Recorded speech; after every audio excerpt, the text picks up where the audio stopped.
اعوذ باللہ من الشیطان الرجیم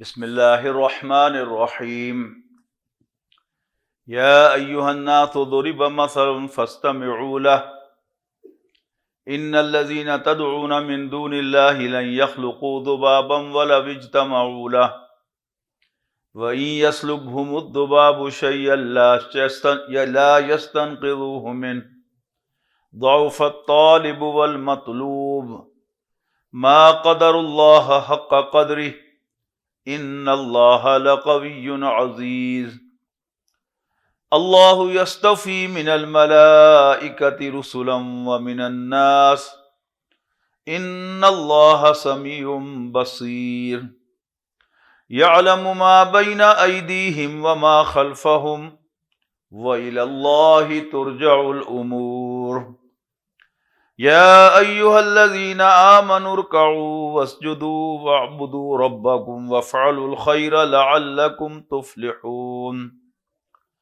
وجاہدوا فی اللہ حق جہادہ هو اجتباکم وما جعل علیکم فی الدین من حرج ملۃ ابیکم ابراہیم هو سماکم المسلمین من قبل وفی ھذا لِيَكُونَ الرَّسُولُ شَهِيدًا عَلَيْكُمْ وَتَكُونُوا شُهَدَاءَ عَلَى النَّاسِ فَأَقِيمُوا الصَّلَاةَ وَآتُوا الزَّكَاةَ وَاعْتَصِمُوا بِاللَّهِ هُوَ مَوْلَاكُمْ فَنِعْمَ الْمَوْلَى وَنِعْمَ النَّصِيرُ۔ امام شافعی رحمۃ اللہ علیہ کے نزدیک کیا آیت سجدہ تھی، تو ہم سب سجدہ کریں گے، اس لیے کہ امام شافعی ہوں، امام ابو حنیفہ ہوں، یہ سب ہمارے اپنے ہیں، لہذا ان کی جو رائے ہے اس کے مطابق ہم سجدہ بھی کریں گے انشاءاللہ۔ ذرا ذہن میں تازہ کر لیجئے کہ ہم قرآن مجید کے جس منتخب نصاب کا مطالعہ کر رہے ہیں وہ قرآن مجید کی انڈرسٹینڈنگ کی، قرآن مجید کے سمجھنے کی ہے، ٹورڈز انڈرسٹینڈنگ آف دا قرآن۔ محترم ڈاکٹر اسرار احمد صاحب رحمہ اللہ تعالیٰ نے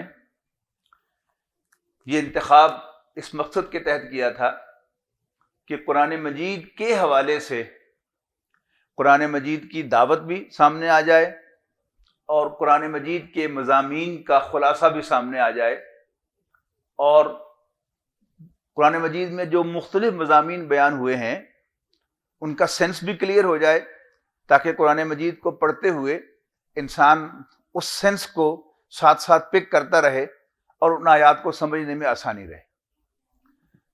اس کا آغاز سورۃ العصر سے ہوا تھا، اور کچھ جامع اسباق کے بعد ہم نے ایمان کے مباحث کا مطالعہ شروع کیا تھا، جس میں ہمارے سامنے یہ آیا کہ قرآن مجید ایمان لانے کی دعوت کیسے دیتا ہے، اور پھر اس کے بعد ایمان کے مباحث مکمل ہوئے تو پھر ہم نے عمل صالح کی بحث شروع کی، اور انفرادی زندگی سے شروع کر کے ہم اجتماعیت کے کلائمیکس تک گئے، اور وہ ہمارا پچھلا سبق تھا سورۃ الحجرات کہ ایک اسلامی ریاست میں قرآن مجید کی رہنمائی کیا ہے، کہ ہم ایک اسلامی ریاست میں اسلام کے مطابق اس ریاست کا نظام کیسے چلا سکتے ہیں۔ اس کی دو بنیادیں ہمارے سامنے آئیں کہ اول تو اس کا ایک دائرہ تھا کہ اللہ اور اس کے رسول سے آگے نہ بڑھو، اور دوسرا اس کا مرکز تھا کہ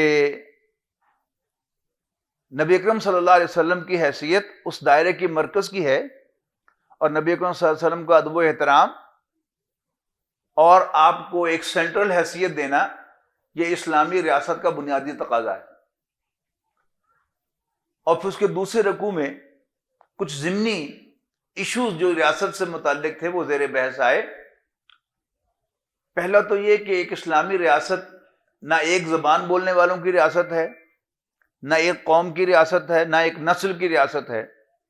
اس میں مختلف اقوام، مختلف نسلیں، مختلف زبانیں بولنے والے، مختلف رنگوں والے، مختلف کلچر سے تعلق رکھنے والے لوگ شامل ہوں گے، لیکن اگر وہ سیکٹس جو ہیں اپنی اس حیثیت کو برقرار رکھتے ہوئے چلیں گے تو ایک دوسرے کے ساتھ دوری ہوگی، وہ اور ہے، میں اور ہوں، وہ فلاں قوم سے ہے، میں فلاں قوم سے ہوں، وہ گورا ہے میں کالا ہوں، وہ براؤن ہے اور میں کسی اور رنگ سے تعلق رکھتا ہوں. لیکن جب اصل بنیاد ایمان ہوگی، جیسا کہ اسلامی ریاست کی اصل بنیاد ہے کہ ہر وہ شخص جو نبی اکرم صلی اللہ علیہ وسلم کو اللہ کا بھیجا ہوا آخری رسول مانتا ہے اور ان کی لائی ہوئی ہدایت کو حرف آخر سمجھتا ہے، وہ اس اسلامی ریاست کا برابر کا شہری ہے. گورا اس کا اونچا شہری نہیں اور کالا اس کا کمتر شہری نہیں، ایشین اس کا کمتر شہری نہیں اور یورپین اس کا برتر اور اعلیٰ تر شہری نہیں ہے. تو اس کے دوسرے رکوع کے ابتدائی 2 آیات میں تو یہ مضامین زیر بحث آئے کہ ایک گروہ دوسرے گروہ کا مذاق نہ اڑائے، ایک دوسرے کے نام نہ دھرو، ایک دوسرے کو تانے نہ دو، ایک دوسرے کی غیبت نہ کرو، ایک دوسرے کے لیے ٹو نہ لگاؤ، تجسس نہ کرو اور بدگمانی نہ کرو. اس کے بعد پھر ایک اسلامی ریاست کی جو بڑی بنیادی بات ہے جس کو نبی اکرم صلی اللہ علیہ وسلم نے اپنی آخری خطبے میں ہائی لائٹ کیا، وہ تھا نوع انسانی کی برابری. یا ایھا الناس انا خلقناکم من ذکر و انثی، لوگو انسانوں ہم نے تمہیں ایک مرد اور ایک عورت سے پیدا کیا، پھر اسی سے بے شمار نسلیں اور قومیں پیدا کی، کبھی قبائل بنائے، لتعارفوا، تمہاری پہچان کے لیے. لیکن یاد رکھنا یہ صرف پہچان ہے، یہ فضیلت کی بنیاد نہیں ہے. ان اکرمکم عند اللہ اتقاکم، بے شک اللہ کے نزدیک زیادہ عزت والا وہ ہے جو تم میں سے زیادہ متقی ہے، اللہ سے ڈرنے والا ہے. اور کون اللہ سے ڈرتا ہے یہ نہ آپ مجھے جج کر سکتے ہیں نہ میں آپ کو جج کر سکتا ہوں. یا انسان کو خود پتا ہوتا ہے کہ میں کیا واقعی اللہ سے ڈرتا ہوں، یا اللہ تعالیٰ کو پتا ہے کہ میں اللہ سے ڈرتا بھی ہوں یا نہیں ڈرتا، ڈرتا ہوں تو کتنا ڈرتا ہوں. وہ مجھ سے زیادہ ڈرتا ہے تو اللہ کی نظر میں تو وہ اونچا ہے. خواہ دنیا میں میری پہچان ہو کہ میں دین کا ایک خادم ہوں، درس قرآن دے رہا ہوں، لیکن میں اللہ سے نہیں ڈرتا تو اللہ تعالیٰ کو تو معلوم ہے. تو اللہ تعالیٰ کے ہاں میری عزت وہ تقویٰ کی بنیاد پر ہوگی کہ میں کتنا اللہ سے ڈرتا ہوں. یہ وہ بنیاد ہے جسے نبی اکرم صلی اللہ علیہ وسلم نے حجۃ الوداع کے موقع پر ان الفاظ میں بیان فرمایا تھا کہ لا فضل لعربی علی اعجمی، کسی عربی کو غیر عربی پر کوئی فضیلت حاصل نہیں ہے، اور نہ کسی اجمی کو کسی عربی پر، غیر عرب کو کسی عربی پر کوئی فضیلت حاصل ہے. ولا لاحمر علی اسود ولا لاسود علی احمر، گورے کو کالے پر اور کالے پر کوئی فضیلت حاصل نہیں. کلکم بنی آدم الا بالتقوی، سوائے خدا خوفی کے، تقوی کے. کلکم بنو آدم، تم سب آدم کے بیٹے ہو.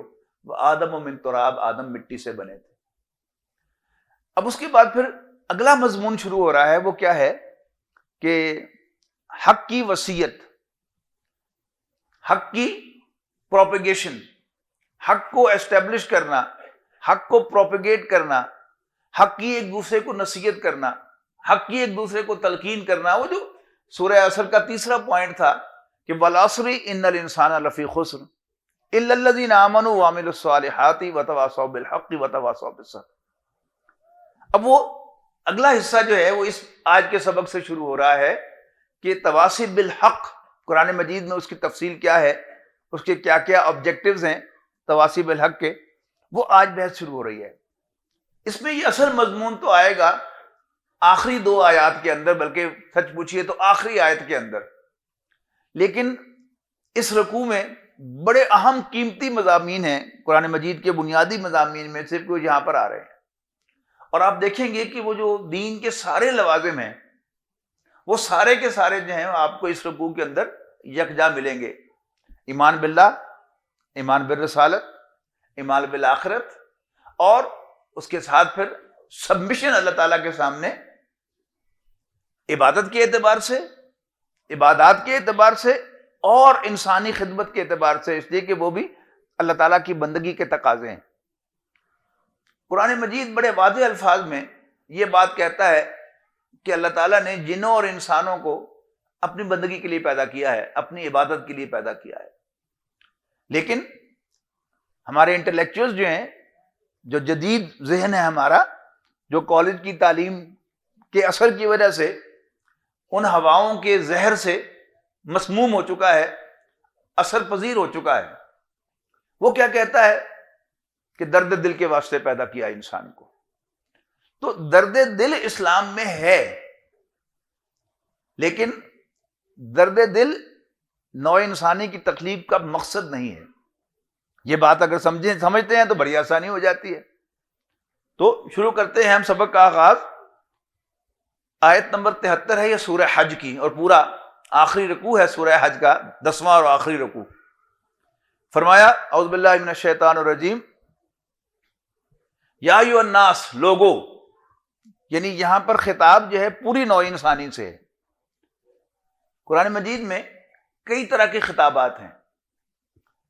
کہیں قرآن مجید نوع انسانی کو خطاب کرتا ہے، کہیں اہل ایمان سے خطاب کرتا ہے، کہیں کفار سے خطاب کرتا ہے، یا قل یا ایھا الکافرون لا اعبد ما تعبدون. ہم سب جانتے ہیں، وہ سورت بھی ہم سب کو یاد ہے. اسی طرح کبھی قرآن مجید انسان سے خطاب کرتا ہے، یا ایھا الانسان انک قادر الی ربک قدحا فملاقی، یا ایھا الانسان ما غرک بربک الکریم. اے انسان، تجھے اپنے رب کریم کے بارے میں کس چیز نے دھوکہ دیا. کبھی نبی اکرم صلی اللہ علیہ وسلم کو واحد کے صیغے میں خطاب کرتا ہے، قل یا ایھا الکافرون، قل اعوذ برب الفلق، قل اعوذ برب الناس، قل هو اللہ احد.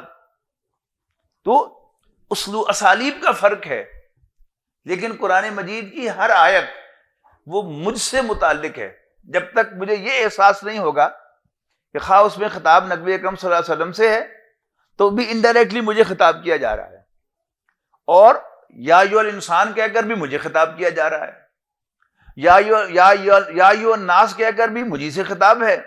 اور چونکہ میں قرآن مجید کو اللہ کا کلام سمجھتا ہوں، نبی اکرم صلی اللہ علیہ وسلم کو اللہ کا رسول سمجھتا ہوں، لہذا یا ایھا الذین آمنوا کا خطاب بھی میرے لیے ہے. تو یہاں خطاب ہے یا ایھا الناس، لوگو. 4 آیات کے بعد جو خطاب ہوگا وہ ہوگا یا ایھا الذین آمنوا، اے ایمان والو. یعنی پہلے ایک جنرل خطاب ہے نوع انسانی سے جو ہر انسان سے متعلق ہے.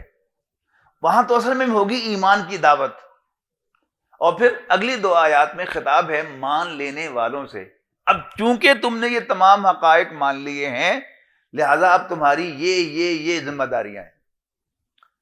تو یا ایھا الناس، لوگو، ضرب مثل، ایک مثال بیان کی جاتی ہے. یہ اردو محاورے میں ضرب المثل، تو ضرب کے لفظی معنی تو ہے مارنا، لیکن محاورہ کیا ہے؟ ضرب المثل، یعنی مثال بیان کیا جانا، مثال بیان کرنا. تو ضرب مثل، ایک مثال بیان کی جاتی ہے. فاستمعوا لہ، اس کو غور سے سنو. سماعت کے معنی ہے سننا، اور استماع کے معنی ہے غور سے سننا. جیسے انگریزی میں ہیئر بھی سننا ہے اور لسن بھی سننا ہے، لیکن ہیئر مجرد سننا ہے، لیکن you listen to the radio. Radio کو سننے کے لیے لسن کا محاورہ استعمال ہوتا ہے. اسی طرح عربی زبان میں سماعت بھی سننا ہے، لیکن غور سے سننا، توجہ سے سننا، وہ کیا ہے؟ وہ استماع ہے. ضرب مثل، ایک مثال بیان کی جاتی ہے. فاستمعوا لہ، اس کو غور سے سنو. مثال کیا ہے؟ ان الذین تدعون من دون اللہ، یقیناً وہ جنہیں تم اللہ کو چھوڑ کر پکارتے ہو. یعنی سارے ہی غیر اللہ اس کے اندر اکٹھے کر دیے. جنہیں بھی تم اللہ کو چھوڑ کر پکارتے ہو، یعنی جنہیں بھی تم پکارتے ہو ادر دین اللہ، اللہ تعالیٰ کے علاوہ، اللہ تعالیٰ کے سوا، ان کی حیثیت کیا ہے؟ لن یخلقوا ذبابا، وہ کبھی ایک مکھی کو بھی پیدا نہیں کر سکیں گے. ان کی اہلیت، ان کی قابلیت، ان کی کیپیبلٹی، ان کی قدرت کا عالم کیا ہے؟ کوئی ایک مکھی کو بھی پیدا نہیں کر سکتے. مکھی تو بڑی دور کی بات ہے، مکھی کا پر بھی نہیں بنا سکتے. اللہ تعالیٰ نے اپنی قدرت کے بے شمار نشانات چھوڑے ہیں. یعنی ایک طرف انسان جو ہے وہ ذرے کو توڑ کر ایٹم، اور ایٹم کو توڑ کر نیوٹران، پروٹون تک پہنچ گیا ہے، اور دوسری طرف جو ہے وہ جو لیونگ بینگ ہیں، زندہ اجسام ہیں، ان کے سیل، پھر سیل کے نیوکلیس، اور پھر نیوکلیس کے اندر کروموسوم اور مائٹوکونڈریا کیا کچھ اس نے ڈھونڈ لیا ہے، اور ان سب کے اندر وہ چھیڑخانیاں کر رہا ہے. لیکن حال کیا ہے کہ نہ ابھی تک انسان دودھ کا ایک قطرہ بنا سکا ہے اور نہ شہد کا ایک قطرہ بنا سکا ہے. یعنی ان دونوں کو اللہ تعالیٰ نے اپنی نشانیاں قرار دیا نا سورہ نحل کے اندر. تو ایک پتے کو اگر آپ دیکھیں یوں سورج کی طرف کر کے تو انسان دنگ رہ جاتا ہے کہ کیا خوبصورت نیٹ ورک ہے اس کے اندر. مکھی کے پر کو آپ دیکھیں، تتلی مکھی تو بہت چھوٹی ہے، تتلی کا پر اس کو آپ روشنی کی طرف یوں کر کے دیکھیں تو انسان دنگ رہ جاتا ہے کہ کیسا خوبصورت نیٹ ورک ہے اس کے اندر، کہ جو اللہ تعالیٰ کی طرف سے خوراک کی، خون کی سپلائی جو ہے وہ اس کی ہو رہی ہے. تو وہ بھی مکھی تو دور کی بات ہے، مکھی کا پر بھی انسان پیدا نہیں کر سکتا. نہیں یخلقوا ذبابا، وہ کبھی پیدا نہیں کر سکیں گے ایک مکھی کو بھی، وَلَوِ اجْتَمَعُوا لَهُ، اگرچہ وہ سب کے سب جمع ہو جائیں.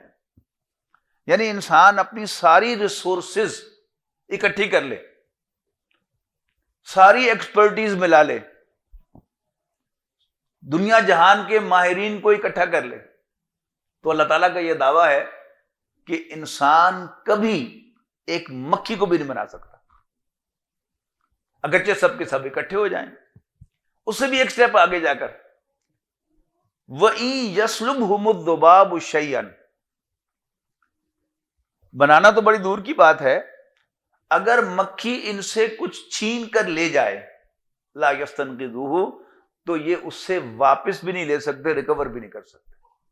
یہ ایک خاص اشارہ ہے کہ بتوں کے سامنے کھانے پینے کی چیزیں لا کے رکھی جاتی ہیں، کھانی تو اور لوگوں نہیں ہوتی ہے، لیکن بہرحال یہ ہمیشہ سے ایک روایت رہی ہے کہ بتوں پر چڑھاوے، بڑی بڑی خوبصورت چادریں، بڑے اعلیٰ سے اعلیٰ کھانے ان کی نظر کیے جاتے ہیں، لیکن چادریں بھی وہ تو نہیں اوڑھتے، کوئی اور ہی اوڑھتا ہے، اور کھانے بھی وہ نہیں کھاتے، کوئی اور ہی کھاتا ہے. لیکن جب تک وہ کھانے ان کے سامنے پڑے رہتے ہیں، مکھیاں ان پر بھنبھنا رہی ہوتی ہیں. اور ایک مکھی اگر کسی کھانے کی چیز پر بیٹھتی ہے، کیوں بیٹھتی ہے؟ وہاں سے کچھ نہ کچھ وہ کھانے کی چیز پر بیٹھے تو کھانے کی چیز میں اٹھا لیتی ہے، اور گندگی کر بیٹھے تو گندگی میں سے بھی کچھ نہ کچھ گندگی تو وہ حاصل کرتی ہے نا. لیکن انسان کی بے چارگی کا یہ عالم ہے کہ وہ مکھی کو مار تو سکتا ہے، لیکن وہ کھانے کی چیز یا گندگی اس سے واپس حاصل نہیں کر سکتا. اور قرآن مجید نے یہ بات دعوے سے کہہ دی ہے، تو انشاءاللہ قیامت تک اللہ تعالیٰ کا یہ کلام سچ ثابت ہوگا کہ نہ کوئی مکھی کو پیدا کر سکے گا اور نہ مکھی سے کچھ جو ہے وہ ریکور کر سکے گا جو اس نے اس کے اوپر بیٹھ کر بناتے ہوئے حاصل کیا ہو، کھایا ہو یا اٹھایا ہو، چگا ہو.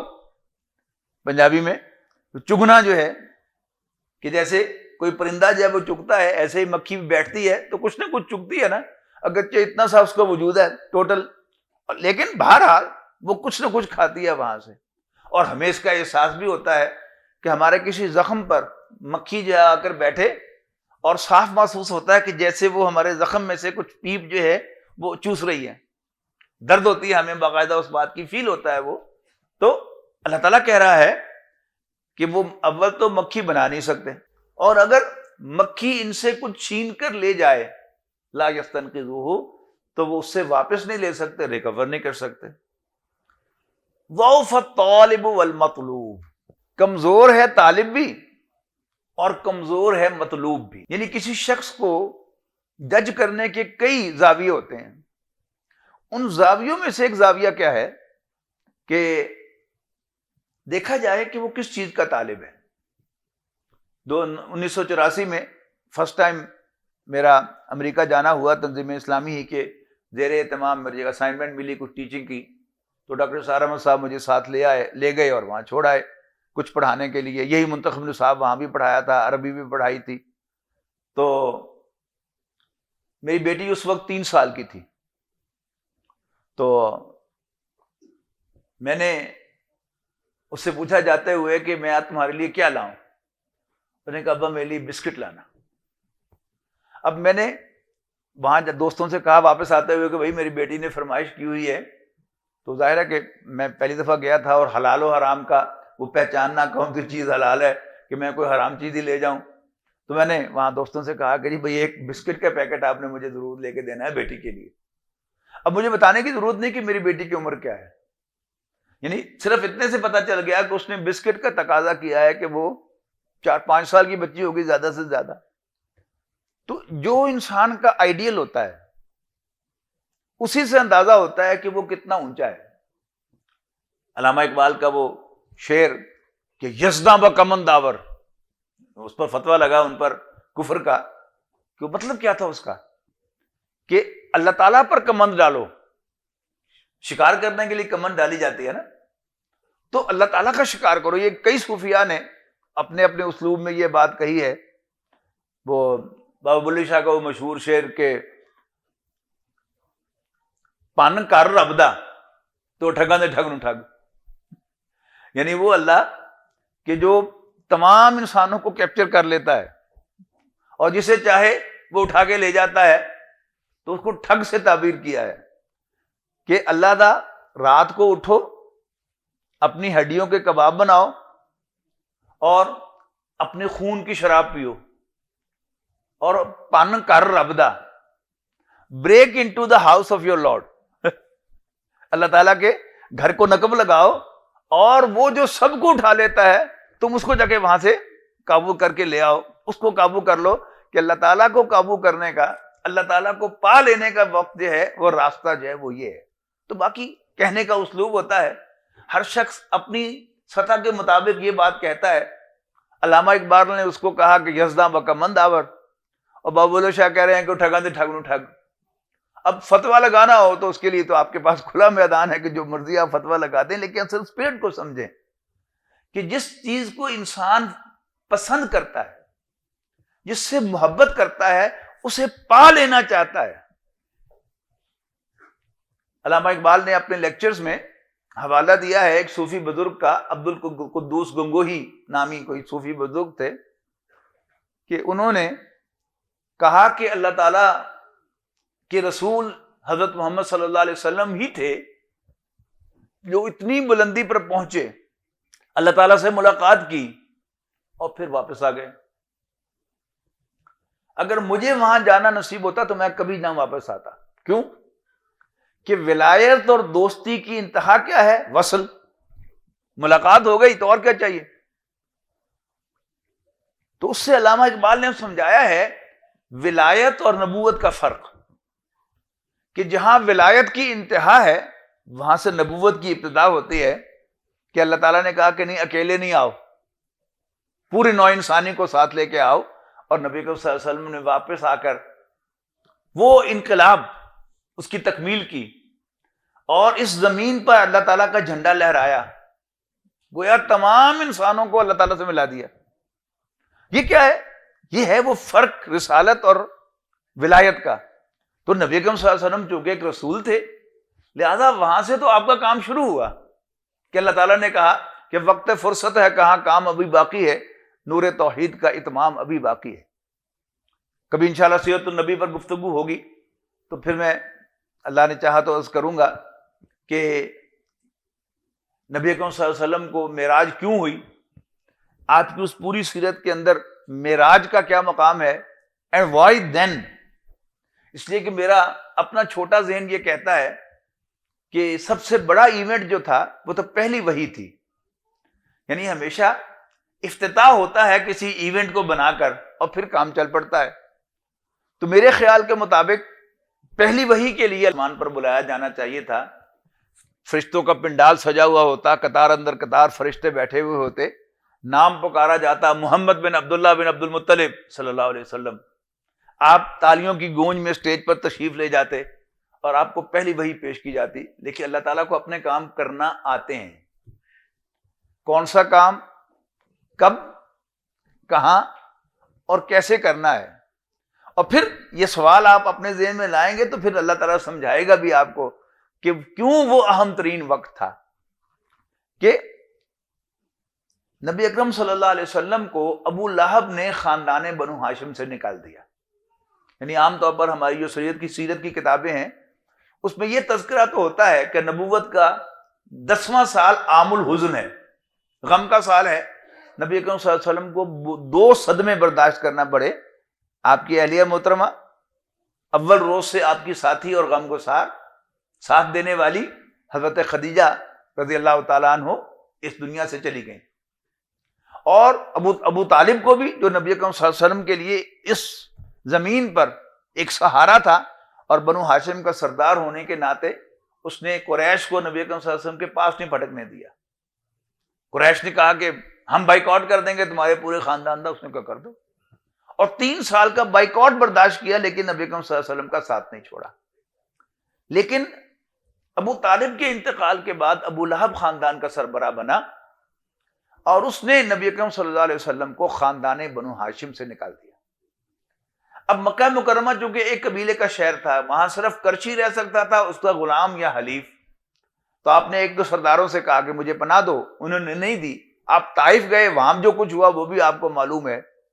اس سے واپسی پر نبی اکرم صلی اللہ علیہ وسلم کی زبان مبارک پر وہ مناجات آئی ہے، دردناک مناجات، اللہم الیک اشکو ضعف قوتی وقلت حیلتی وہوانی علی الناس، اے اللہ میں تجھ سے شکوہ کرتا ہوں، شکایت کرتا ہوں اپنی قوت کی کمزوری، وسائل کی کمی اور لوگوں کے حوالے کیے جانے کا۔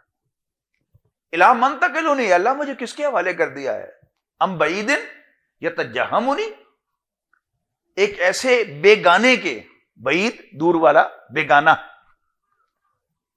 جو مجھ سے روڈلی پیش آتا ہے، اور ایسے دشمن کے حوالے کر دیا ہے کہ جس کو تو نے مجھ پر اختیار بھی دے دیا ہے۔ اس لیے کہ نبی اکرم صلی اللہ علیہ وسلم کو سے بڑھ کر کس کو یقین ہو سکتا ہے کہ اللہ تعالیٰ نے ان کے ہاتھ کھلے چھوڑے ہیں تب انہوں نے مجھ پر تشدد کیا ہے۔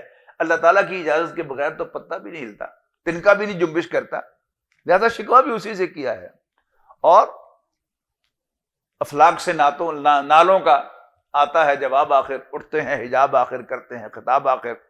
تو جیسے بچہ باہر سے پٹ کر روتا ہوا آتا ہے نا، تو اس کی ماں صرف یوں ہاتھ پھیلا کر کہہ دیتی ہے میرے چاند، اس کو گلے لگا لیتی ہے، تو بچے کے آنسو یہیں پر رک جاتے ہیں۔ تو نبی اکرم صلی اللہ علیہ وسلم کو بلایا گیا تھا آنسو پوچھنے کے لیے، ری ایشور کرنے کے لیے کہ میں تیرے ساتھ ہوں۔ اور پھر آپ دیکھیے کہ 11 نبوت کے 11ویں سال معراج ہوئی ہے، اور نبوت کے کتنے سال کے بعد؟ 21 سال کے بعد، یعنی 11ویں میں 10 جمع کیجئے، مکہ مکرمہ فتح ہو گیا۔ تو مکہ مکرمہ کی فتح کیا تھی؟ نبی کریم صلی اللہ علیہ وسلم نے اپنے لیے کوئی پوشاک نہیں بنائی، کوئی تاج نہیں بنوایا، کوئی تخت نہیں بنوایا، کوئی محل تعمیر نہیں کیا کیا اللہ تعالیٰ کا عدل انسانوں کی دہلیز تک پہنچا دیا، گویا انسانوں کو اللہ تعالیٰ کے ساتھ جوڑ دیا۔ تو انسان کی پہچان جو ہے وہ ہوتی ہے کہ اس کا آئیڈیل کیا ہے، اس کا آبجیکٹو کیا ہے، وہ چاہتا کیا ہے۔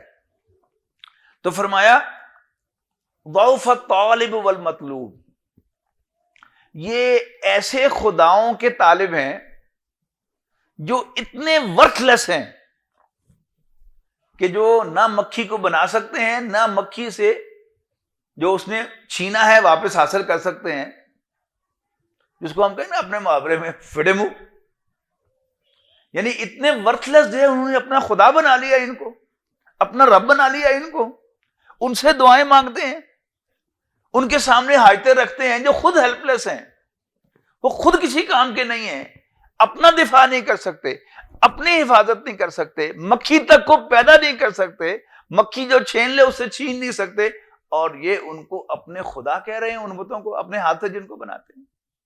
یعنی یہی وہ چیز تھی جو حضرت ابراہیم علیہ السلام نے اپنی قوم کو نوٹ کروائی تھی۔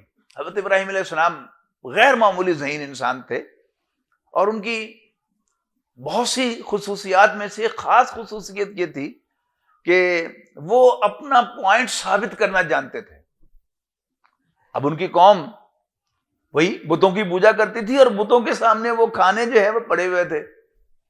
انہیں موقع کی تلاش کی، ایک میلہ تھا جس پہ پورے گاؤں نے نکل کے جانا تھا، انہیں ابراہیم علیہ السلام کو کہا، انہوں نے کہا نہیں میری طبیعت ٹھیک نہیں، ظاہر ہے جہاں کو جو کچھ میلوں میں ہوتا ہے، یہ سرکسیں جو ہیں یہ مختلف مواقع پر لگتی ہیں آپ کے شہر شیخو پورہ میں، تو اس میں کوئی شریف آدمی جا سکتا ہے؟ تو حضرت ابراہیم نے کہا کہ نہیں، میری طبیعت آمادہ نہیں ہے، اور اب گئے بت خانے میں ہتھوڑا لے کر، اور بت وہاں اللہ تعالیٰ نہ ہی لے جائے بت خانے میں، لیکن بہرحال ہمیں گھر بیٹھے جو ہے ہماری اس کوتاہی کی وجہ سے ہمیں بت خانے جو ہے وہ دیکھنے پڑتے ہیں۔ آپ بس میں سفر کر رہے ہیں تو وہاں انڈیا کی مووی دکھائی جا رہی ہوتی ہے تو بت خانہ تو دیکھنا ہی پڑتا ہے۔ آپ اپنے گھر میں ٹی وی نہ بھی رکھیں، انڈین مووی نہ بھی دیکھیں، تو سفر کے دوران تو آپ کو دیکھنی پڑتی ہے۔ تو اس میں کیا ہوتا ہے کہ ایک بڑا بت ہوتا ہے اور اس کے ساتھ چھوٹے چھوٹے اور بت ہوتے ہیں، اور بتوں کے اندر وہ کھانے پینے کی چیزیں جو ہے وہ ان کے سامنے پڑی ہوئی تھی۔ تو حضرت ابراہیم علیہ السلام پہلے بت کے پاس گئے اور اس کو یوں ٹھکور کے کہا، اوئے کھانا کیوں نہیں؟ اب بت نے کیا جواب دینا تھا؟ ایک ماری اس کو پاش پاش کر دیا۔ دوسرے بت کے پاس، وہ تو کھانا کیوں نہیں؟ اس کو بھی تھوڑا مارا، ٹکڑے ٹکڑے کر دیا، اور آخری جو بڑا بت تھا اس کو چھوڑ دیا اور ہتھوڑا یوں اس کے ہاتھ کے ساتھ جا کے ٹکا دیا۔ اب رات کو جب سب لوگ واپس آئے، چند بوڑھے جو عشاء کی نماز، ان کی عشاء کی نماز جو بھی ہوگی، وہ پڑھے بغیر سونے والے نہیں تھے، وہ اپنی یعنی عشاء پڑھنے کے لیے گئے، یعنی بتوں کے سامنے ہاتھ جوڑنے کے لیے۔ تو انہوں نے دیکھا کہ کیا منظر ہے، شور مچ گیا، یعنی آج کی زبان میں کہیں گے سائرن بج گئے، اذانیں ہو گئیں، اوہ ہو کیا ہو گیا، کیا ہو گیا، کیا ہو گیا، سب لوگ نکل کے باہر آ گئے کہ کیا ہوا کیا ہوا؟ انہیں کہا جی کوئی ہمارے بت توڑ گیا ہے۔ تو فوراً سمجھ گئے کہ ابراہیم نامی جو شخص ہے وہ ان کے خلاف بولتا رہتا ہے، ہو نہ ہو اس کی حرکت ہے۔ اور حضرت ابراہیم علیہ السلام نے یہ ساری سٹیج جو سیٹ کی تھی وہ اس مومنٹ کے لیے کی تھی کہ وہ مجھے بلائیں اور مجھے پوچھیں کہ تم نے کیا یہ؟ وہی ہوا۔ انہوں نے کہا جی لاؤ سب کے سامنے اس کو، تو پکڑ کے لے آئے حضرت ابراہیم علیہ السلام کو اور پوچھا سب کے سامنے، انت فعلت ھذا، کہ تو نے یہ کیا ہے؟ حضرت ابراہیم کون سا ڈرے بیٹھے تھے، ان کی تو بالکل پلاننگ کے مطابق یہ سب کچھ ہو رہا تھا۔ تو انہوں نے کہا بڑے پیو کو پوچھو۔ انہوں نے کہا جی تمہیں پتہ ہی ہے ابراہیم کہ یہ بولتے نہیں ہیں۔ اب یہ الفاظ ان کے منہ سے نکلوانے کے لیے ساری سٹیج سیٹ کی تھی، تو فوراً کہا اف لکم، پھٹے منہ تمہارے۔ یعنی جو اپنے ہاتھوں سے بناتے ہو اور جو بولتے بھی نہیں ہیں اور خود حرکت بھی نہیں کرتے، ان کو تو اپنا خدا بنائے بیٹھے ہو۔ تو ایک آدمی اپنا آئیڈیل بناتا ہے کسی بہت ہی گھٹیا چیز کو، تو اسے دیکھ کر ہی آپ کہہ سکتے ہیں، آپ کو وہ شخص کو نہیں جانتے، نہ دیکھے ہیں، دیکھا ہے نہ ملے ہیں، آپ کو پتہ چل جائے کہ گھٹیا آدمی ہے۔ کوئی بڑی اونچی اپنی آبجیکٹو بناتا ہے تو آپ کو اندازہ ہوتا ہے کہ پتہ نہیں بندہ ہے کون، لیکن ہے کوئی خاص بندہ، اس کا مقصد بتا رہا ہے کہ وہ اونچا آدمی ہے۔ تو جب مقصد اونچا ہوگا تو اس سے اندازہ ہو جائے گا کہ وہ شخص جس کا وہ مقصد ہے وہ بھی اونچا ہے۔ اور اگر مقصد گھٹیا ہوگا، کمزور ہوگا، ناکارہ ہوگا، بیکار ہوگا، تو آپ کو اس آئیڈیل کو دیکھ کر ہی اندازہ ہو جائے گا کہ اس آئیڈیل کا چاہنے والا، اس آئیڈیل کو اپنا مطلوب اور مقصود اور آئیڈیل بنانے والا بھی بہت اونچا ہوگا۔ تو ضعف الطالب والمطلوب، یہ جو بتوں کی پوجا کر رہے ہیں، جو خود کچھ نہیں کر سکتے، تو یہ گھٹیا ہے۔ اس کے مقابلے میں ایک انسان ہے، سمجھانے کے لیے عرض کر رہا ہوں، جو بڑا چلتا پھرتا، چلتا پرزا ہے۔ آپ اس سے کوئی کام کہتے ہیں، وہ آپ کا کام کر دیتا ہے۔ اب اس کو کوئی شخص سمجھے کہ ہاں وہ کام کا آدمی ہے، اگرچہ اس کی ساری طاقت بھی اللہ تعالیٰ کی دی ہوئی ہے، لیکن ایک خاص لیول پر تب آپ سمجھیں کہ وہ جو بت کو پوجنے والا ہے اس کے مقابلے میں بہرحال وہ اونچا ہے۔ اچھا، آپ اونچوں میں بھی، یعنی کوئی پیسے کے اعتبار سے اونچا ہوتا ہے، کوئی زمین کے اعتبار سے اونچا ہوتا ہے، اور یہ اونچا پن جو ہے نا، یہ شہروں کا اور دیہاتوں کا علیحدہ علیحدہ ہوتا ہے۔ یعنی بڑا جو ہے اس کی شہر میں اسیسمنٹ اور ہے، اور بڑے کی دیہات میں اسیسمنٹ اور ہے۔ شہر میں اسیسمنٹ کیا ہے کہ وہ لاکھ پتی ہے کہ کروڑ پتی ہے کہ ارب پتی ہے، پیسہ۔ گاؤں کی اسیسمنٹ کیا ہے کہ کتنے مربے کا مالک ہے، یا کتنی پیلیاں ندیاں، ڈنگر کتنے، یعنی ڈنگر اور زمین یہ کیا ہے؟ یہ دیہات کی اسیسمنٹ ہے، اور پیسہ یہ شہر کی اسیسمنٹ ہے۔ پھر ایک دوسرا اینگل ہے، انفلوئنشل کتنا ہے؟ وہ کونسلر ہے، جو کونسلر کو اپنا مطلوب اور مقصود بناتا ہے وہ ذرا اونچا درجہ ہے، جو ایم پی اے کو، پھر ایم این اے کو، پھر کسی وزیر کو، پھر وزیر اعلیٰ کو، اور پھر وزیر اعظم کو اپنا مطمع نظر بنائے گا تو اندازہ ہوگا کہ وہ اونچا ہے۔ اور پھر وہ کہ جو ان سب کے بنانے والے کو اپنا مطلوب اور مقصود بنائے گا وہ سب سے اونچا آدمی ہے۔ اسی بات کو پھر آگے چلایا گیا، ما قدر اللہ حق قدری۔ یہ جو شرک کا سارا نظام ہے، اس کی بنیاد کیا ہے؟ اللہ کو نہ پہچاننا جیسا کہ اس کی پہچان کا حق تھا۔ یعنی ہم نے اللہ تعالیٰ کو نہیں دیکھا، ایمان رکھتے ہیں لیکن دیکھا نہیں ہے۔ اچھا، اب ایک ہے اللہ تعالیٰ کی ڈسکرپشن جو قرآن مجید نے دی، اللہ کے نبی صلی اللہ علیہ وسلم نے دی۔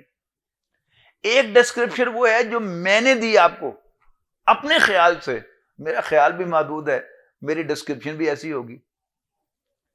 عام طور پر جو اللہ تعالیٰ کو سمجھا گیا وہ بادشاہ پر قیاس کیا گیا، یہ ذہن میں رکھیے گا۔ یعنی آج صدر اور وزیر اعظم یہ بڑے ہوتے ہیں، پہلے بادشاہ بڑا ہوتا تھا، اور پھر بادشاہ کے نیچے بادشاہ کے درباری۔ وہ درباری کون ہوتے تھے؟ وہ فیوڈل لارڈز ہوتے تھے، وہ جاگیردار ہوتے تھے کہ جنہوں نے اپنی اپنی فوج رکھی ہوئی ہوتی تھی، اور وہ اپنی فوج لا کر بادشاہ کی ڈسپوزل پر دیتے تھے، اور بادشاہ ان کی زبان، ان کی بنیاد پر چودراہٹ سمجھتا تھا اپنی۔ یعنی انسان تمام کے تمام ایک جیسے ہیں، 19-20 کا فرق ہے۔ میرا قد 5 فٹ 8 انچ ہے، آپ میں سے کچھ کا قد مجھ سے 2 انچ بڑا ہوگا، کوئی 4 انچ کا بڑا ہوگا، کوئی 1 انچ 2 انچ چھوٹا ہوگا، لیکن طاقت بھی تقریباً ایک جیسی ہے۔ کوئی بہت پہلوان آدمی ہوگا تو اس کی میرے مقابلے میں طاقت کہیں زیادہ ہوگی، میری کم ہوگی، لیکن لمیٹڈ ہے۔ لیکن ہمیشہ جو حکومتیں قائم ہوتی ہیں وہ کچھ اور جو پلرز ہوتے ہیں ان پہ کھڑی ہوتی ہیں۔ مثلا بادشاہتیں، جب بادشاہتیں تھیں تو فیوڈل لارڈز کی بنیاد پر وہ قائم ہوتی تھیں، اور آج کیا ہے؟ وزیر اعظم شہباز شریف صاحب جو ہیں وہ تقریباً میرے جیسا ہی ان کا قد ہوگا، میرے جیسی ان کی طاقت ہوگی، لیکن ان کی بڑائی کس بنیاد پر ہے؟ طاقت کس بنیاد پر ہے؟ پولیس ہے، پیراملٹری فورسز ہیں، فوج ہے، رینجرز ہیں، یہ سب کیا ہیں؟ یہ ان کے پیچھے کھڑے ہوئے ہیں، لہذا اب وہ مضبوط ہے۔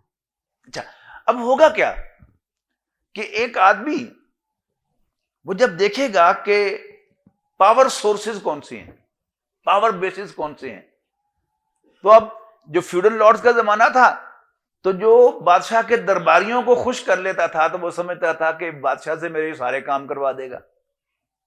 اب کیا ہے؟ تو ڈکی چوبی بات بالکل نہیں رہی کہ بیک گراؤنڈ میں ہمارے ملک میں جب سے ملک بنا ہے فوج حکومت کرتی رہی ہے۔ اچھا، اب جو فوج کا فیوریٹ ہے تو وہ سمجھا جائے گا کہ وہ بڑا انفلوئنشل ہے، فوج اس کے ساتھ ہے، فوج اس کے پیچھے ہے، وہ سارے کام اس کے ہو جائیں گے۔ لیکن جو آدمی فوج سے بھی اوپر ہو کر وہ رسائی حاصل کر لے گا، اس کے اوپر جو فوج کو بھی کنٹرول کرنے والا کوئی ادارہ ہے، مثلا جوڈیشری ہے، کہ آئینی طور پر جوڈیشری جو ہے وہ سب کا درمیان فیصلہ کرنے والی ہے اور ایک بہت بڑی طاقت ہے، لیکن ایسا معلوم ہوتا ہے کہ ہمارے ملک میں شاید وہ بھی نہیں ہے۔ تو ما قدر اللہ حق قدری، اللہ تعالیٰ اپنا جو پوزیشن ہے اس کو ہمارے سامنے واضح کر رہا ہے کہ میں کسی اور کے بل پر نہیں کھڑا، میں خود کھڑا ہوں، میں خود زندہ ہوں، مجھے کسی نے زندگی نہیں دی، میں خود قائم ہوں، میں کسی اور کے سہارے پر کھڑا ہوا نہیں ہوں۔ جس قدر ہمیں اللہ تعالیٰ کے بارے میں یہ احساس ہوگا، اتنا ہی پھر ہم جو یہ چھوٹی چھوٹی چیزیں ہیں جن کے بارے میں ہمیں آف اینڈ آن غلط فہمی ہوتی رہتی ہے کہ شاید یہ بڑا انفلوئنشل ہے، یہ بڑا کام کا ہے، یہ میرا کام کروا سکتا ہے، پھر وہ انسان کے دل سے آہستہ آہستہ چیزیں جو نکلتی رہتی ہیں۔ جیسے ابھی میں نے آپ کو مثال دی کہ طائف میں نبی اکرم صلی اللہ علیہ وسلم پر تشدد کس نے کیا؟ اہل طائف نے کیا۔ شکوہ کس نے کیا؟ شکوہ اللہ تعالیٰ سے کیا ہے، اس یقین کے ساتھ کہ اللہ تعالیٰ کی پرمیشن انہیں ملی ہے تو انہوں نے مجھ پر تشدد کیا ہے. یہ کون ہے؟ یہ تو میرا بال بھی بیکا نہیں کر سکتے, یہ تو میرا دھیلے کا نقصان نہیں کر سکتے, انہوں نے مجھے اتنا تشدد کا نشانہ جو بنایا ہے یہ اللہ تعالیٰ کی اجازت سے ہے.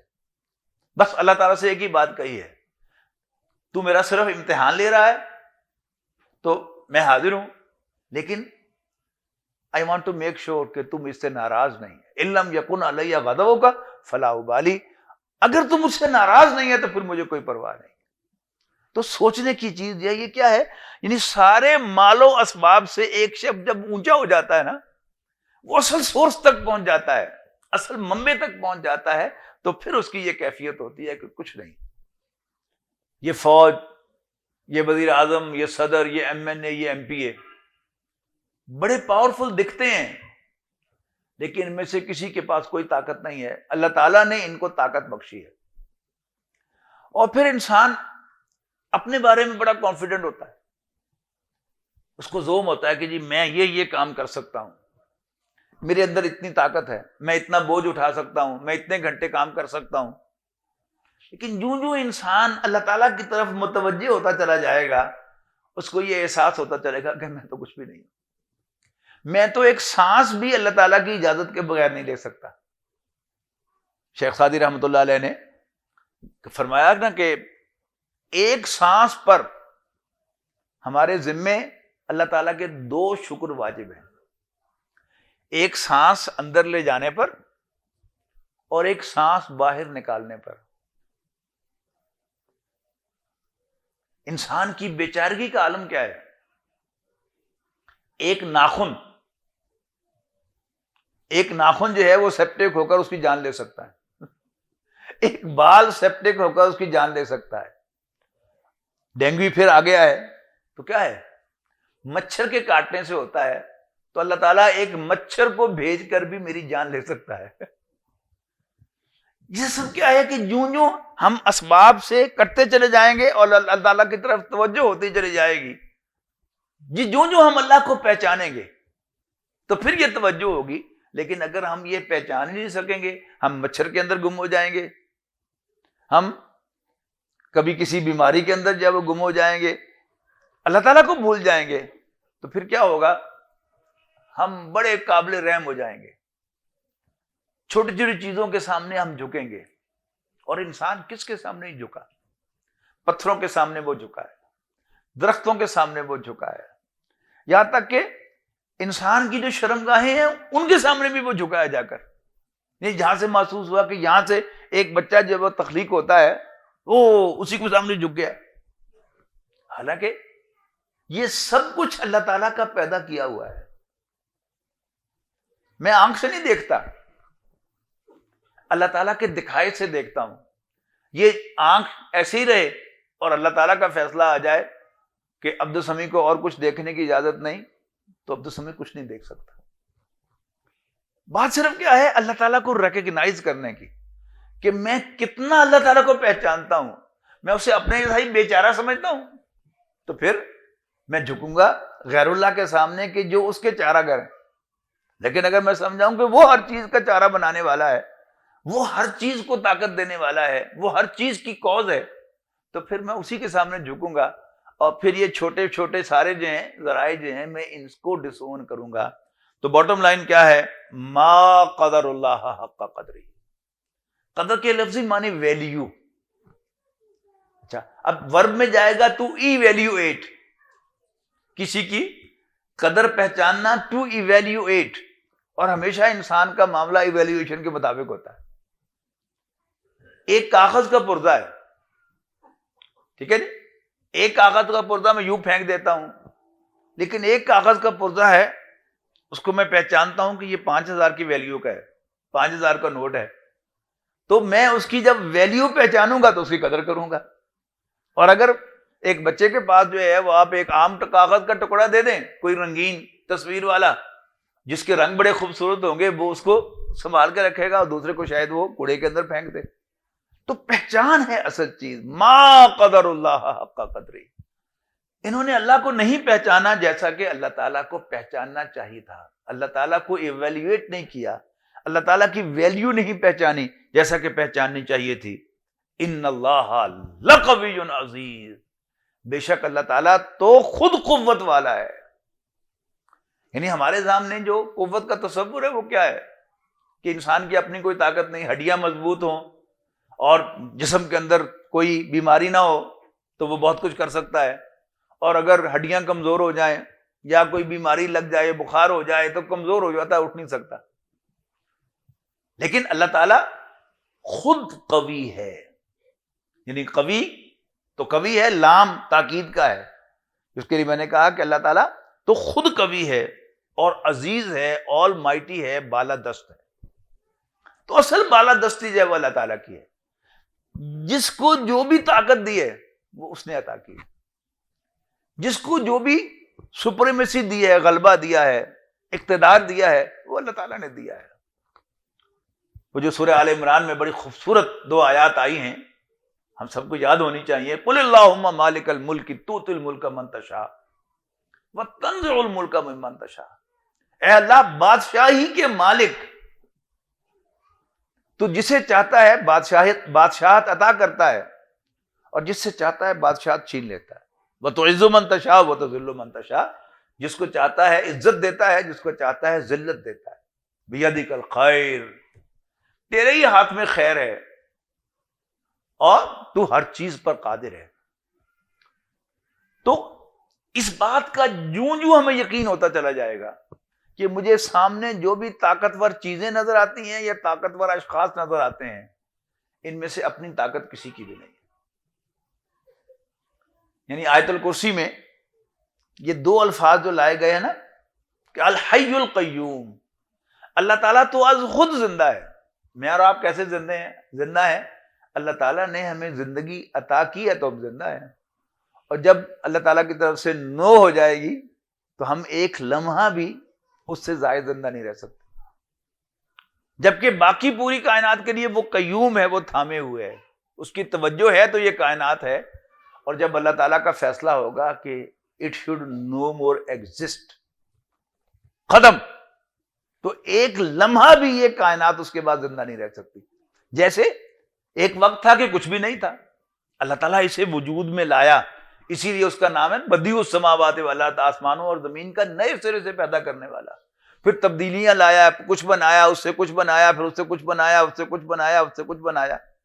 جب تک چاہے گا یہ سلسلہ چلتا رہے گا، اور جب اس کا فیصلہ ہوگا کہ نو مور تو اٹ ول بی نو مور. اس کا وجود کنٹینیو نہیں کرے گا، یہ وجود باقی نہیں رہے گا. تو ان اللہ لقوی عزیز، بے شک اللہ تعالیٰ خود قوی، اپنے طور پر آن ہز اون قوی ہے، طاقتور ہے اور بالادست ہے. اب ایک آیت میں آئے گا ایمان بالرسالت. اللہ یصطفی من الملائکۃ رسلا ومن الناس. اللہ تعالیٰ فرشتوں اور انسانوں میں سے پیغامبر چنتا ہے.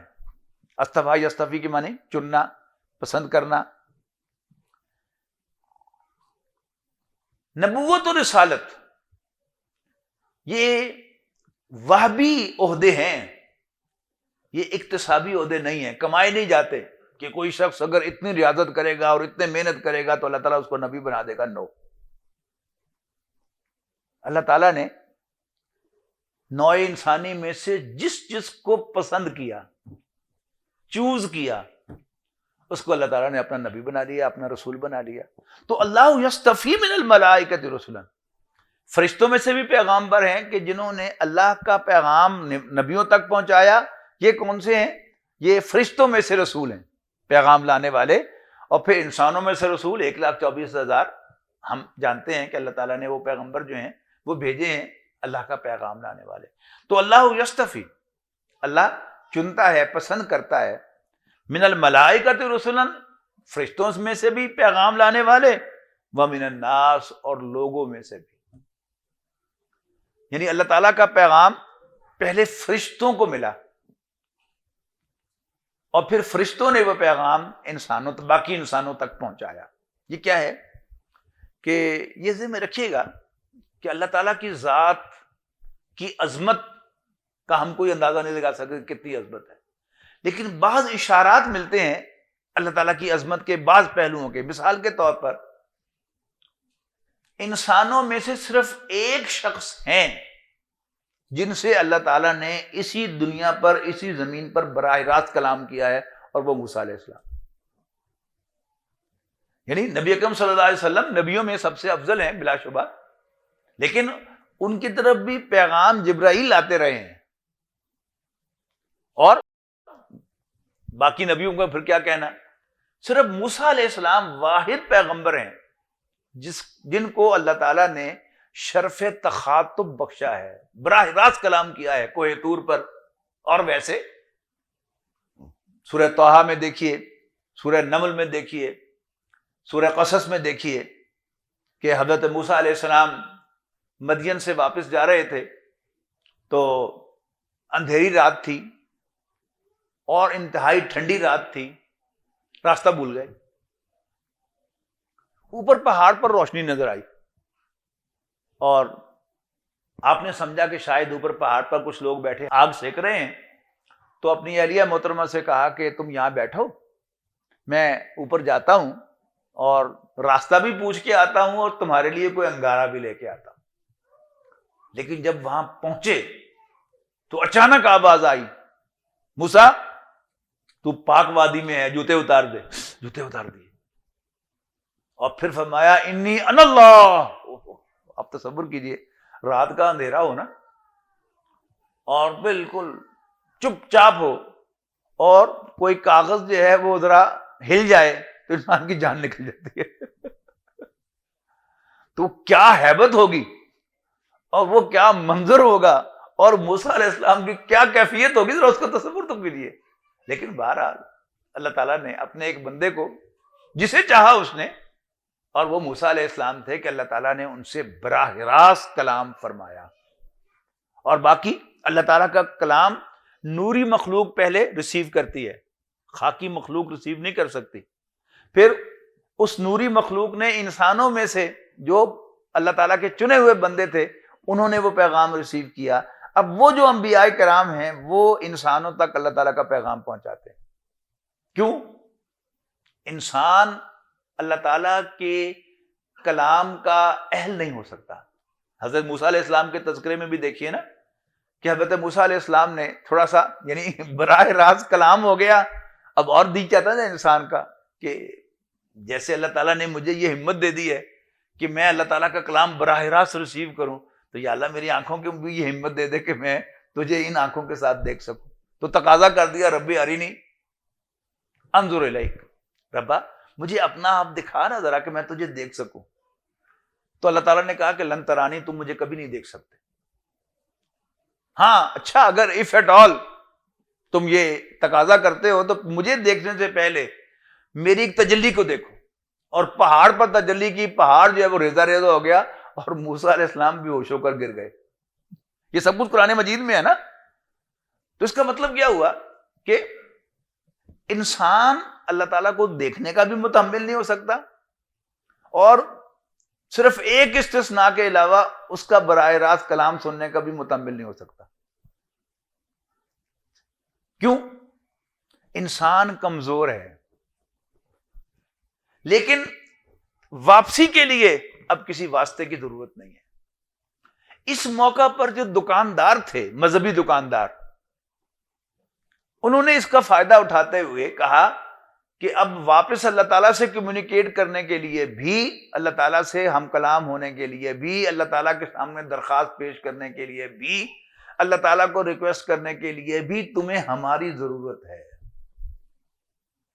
لیکن اب یہ ہم کون ہیں؟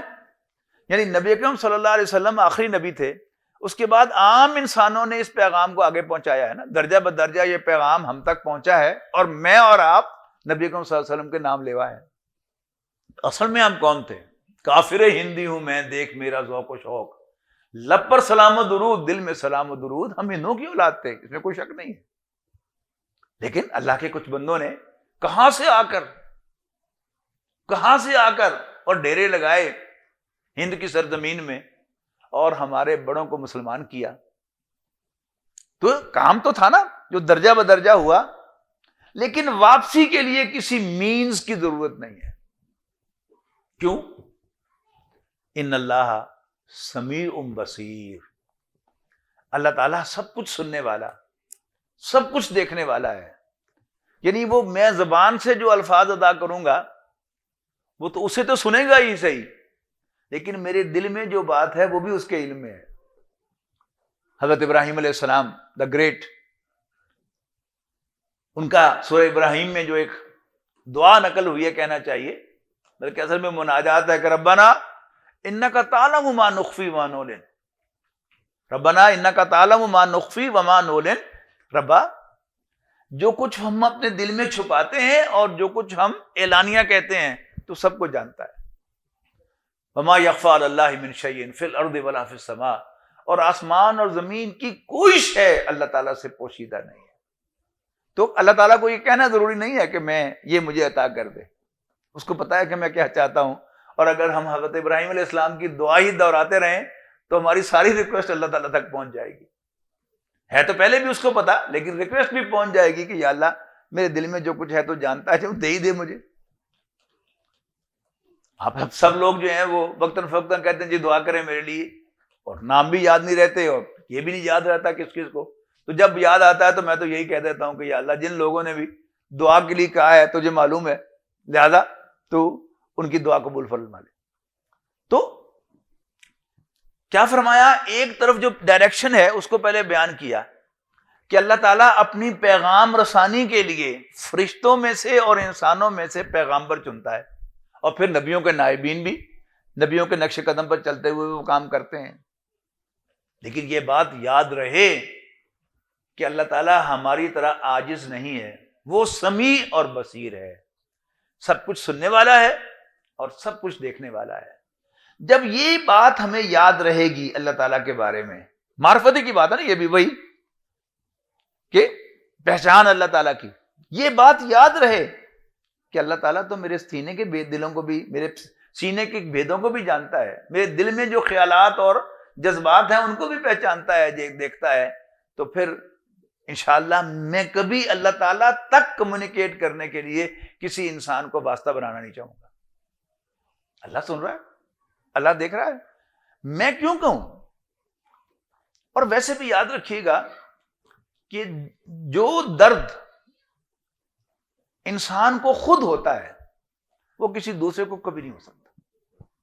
انبیاء کرام تو شاید اس میں ایکسیپشن ہو سکتے ہیں کہ نبی جو ہے، شاید اللہ کے نبی صلی اللہ علیہ وسلم ہم سے زیادہ بھی ہمارے ہمدرد تھے، لیکن نبیوں کے بعد کوئی شخص وہ ہمارا ریپرزینٹیٹو نہیں بن سکتا. درد مجھے ہے اور میں آپ سے کہوں گی آپ دعا کریں، آپ کو وہ درد ہے نہیں تو وہ دل سے بات کیسے نکلے گی؟ میں درد میں ہوں، تو جب میں اللہ تعالیٰ سے خطاب کروں گا تو میں درد سے کروں گا اور اس کا اثر کچھ اور ہے، اور ایک جو الفاظ کے اندر کر رہا ہے درد اس میں شامل نہیں ہے تو اس کا اثر اتنا زیادہ کم ہو جائے گا.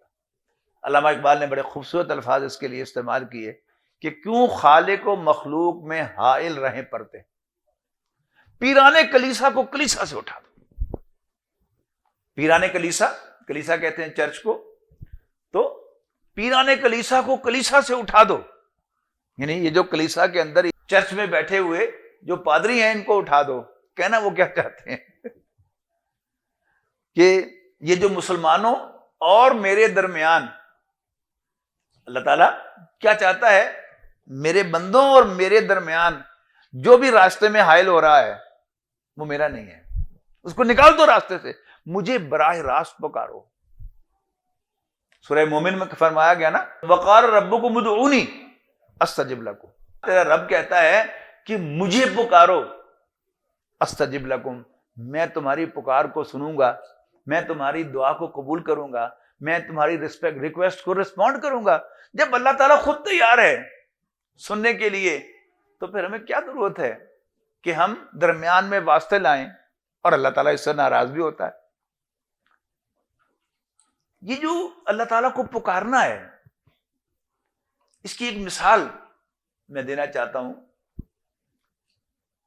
میں آپ کے ہاں مہمان جاؤں اور آپ کا ملازم میرے سامنے اپنا دکھڑا پھولنے لگے، بیان کرنے چلے لگے، تو جب میں آ جاؤں گا تو پھر آپ ڈانٹیں گے کہ نہیں اپنے ملازم کو؟ کہ تم نے میرے مہمان سے دکھڑا بیان کر کے میری بےزتی کروائی ہے، کہ گویا میں تمہارا خیال نہیں رکھ رہا تھا تو لہذا تم نے اس سے کہا ہے۔ تو اللہ تعالیٰ ہم سب کو دیکھ رہا ہے، ہم سب کی سن رہا ہے، تو پھر جب ہم اللہ تعالیٰ کو چھوڑ کر کسی اور کو اپنا کارساز مانیں گے، اس کے سامنے اپنا دکھڑا کھولیں گے، اس سے اپنی حاجت بیان کریں گے، تو اللہ تعالیٰ کو کبھی اچھا نہیں لگے گا۔ تو کیوں خالق و مخلوق میں حائل رہیں پردے؟ پیران کلیسا کو کلیسا سے اٹھا دو۔ تو اللہ یستفی من الملائکۃ رسلا ومن الناس ان اللہ سمیع بصیر، بے شک اللہ تعالیٰ سننے والا، یعنی سب کچھ سننے والا، دیکھنے والا نہیں، سب کچھ دیکھنے والا ہے۔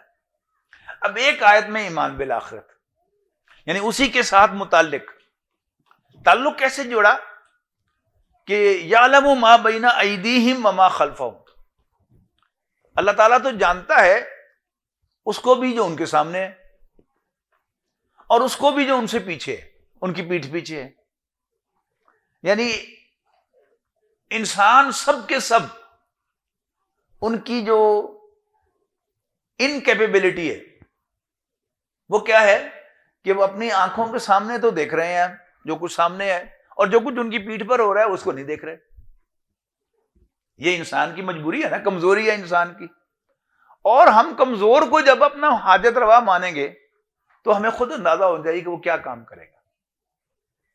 یہی مضمون جو ہے، یہ الفاظ جو ہیں آپ کو یاد آ گیا ہوگا، آیت الکرسی میں بھی آئے ہیں، وہاں شفاعت کے اعتبار سے آئے ہیں کہ من ذا الذی یشفع عندہ الا باذنہ، کون ہے جو اللہ کے سامنے سفارش کرے گا مگر اس کی اجازت سے۔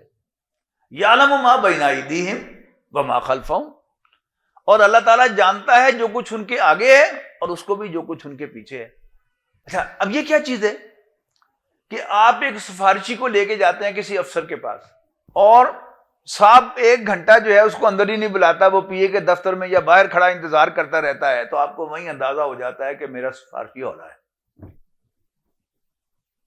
ہاں، اگر آپ کا سفارشی سیدھا ہی دروازہ کھول کر اندر داخل ہو جائے بغیر اجازت کے، تو آپ کو باہر کھڑے ہوئے کچھ تھوڑی سا حوصلہ ہوتا ہے کہ نہیں یہ تکڑا سفارشی ہے اور بغیر اجازت سے اندر داخل ہو سکتا ہے، تو بغیر اجازت کے بات بھی کر سکتا ہے، اور اس کا انفلوئنس ہے صاحب پر، اور بات منوا بھی لے گا۔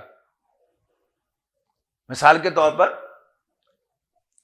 ایک جج کو اس کی ماں فون کرتی ہے، اب ماں جب فون کرے گی تو اجازت نہیں مانگی تھی، بیٹا میں کچھ اجازت ہو تو عرض کروں، وہ سیدھا کہے گی کہ آج تمہارے پاس کیس ہے، اس کی والدہ نے ہماری بڑی خدمت کی ہوئی ہے، ذرا اس کا خیال رکھنا۔ تو بغیر اجازت کے جو سفارش ہوتی ہے وہ تکڑی سفارش ہوتی ہے۔ دوسری سفارش کیا ہے کہ آپ کسی کے پاس جاتے ہیں اور آپ کہتے ہیں کہ جو فائل آپ کے سامنے آئی ہے وہ درست نہیں ہے، میں چشم دید گواہ ہوں کہ معاملہ یوں نہیں، معاملہ یوں ہوا تھا۔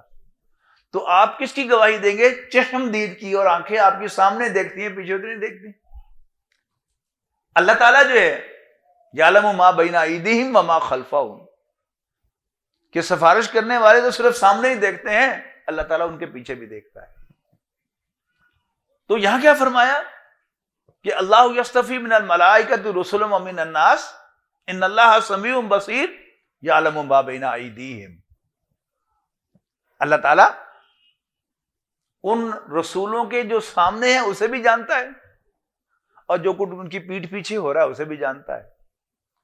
اور پھر ایک جملے کے اندر ایمان بالآخرت کو بیان کر دیا، وَإِلَى اللَّهِ تُرْجَعُ الْأُمُورُ، اور سارے ایشوز، یعنی امر جو ہے یہ عربی زبان کا ایک بڑا جامع لفظ ہے، اس کی جمع امور ہو تو اس کے معنی ہے کام، اس کی جمع اوامر ہو تو اس کا مطلب ہے حکم۔ قرآن مجید میں کئی مقامات پر یہ فیصلے کے معنوں میں آیا ہے، جیسے عبداللہ ابن ابی کا وہ قول حل لنا من الامر من شیء، یہ بات طے ہونی چاہیے کہ اللہ کے رسول من مانیاں ہی کرتے رہیں گے معاذ اللہ، یا فیصلوں میں ہمارا بھی کومل دخل ہے۔ یہاں بھی کیا ایشوز، وَإِلَى اللَّهِ تُرْجَعُ الْأُمُورُ، سارے ایشوز اللہ ہی کی طرف لوٹائے جائیں گے۔ اللہ تعالیٰ ہی کو ریفر کیے جائیں گے. یعنی آپ لفظ پر پہنچ گئے کہ جس کو ایشوز ریفر کیے جاتے ہیں وہ کیا ہوتا ہے؟ ریفری ہوتا ہے اور وہ جج ہوتا ہے. وَإِلَى اللَّهِ تُرْجَعُ الْأُمُورُ، سب کے سب ایشوز اللہ تعالیٰ ہی کی کو ریفر کیے جائیں گے اور فائنل ریفری اللہ تعالیٰ ہوگا. اللہ تعالیٰ کی یہ شان ہے کہ وہ تمام ایشوز کو سیٹل کرے گا. میرے اور آپ کے درمیان اختلافات، مختلف قوموں کے درمیان اختلافات، ایون فرشتوں کے درمیان جو اختلافات ہیں، اللہ تعالیٰ وہ بھی قیامت کے دن سیٹل کرے گا.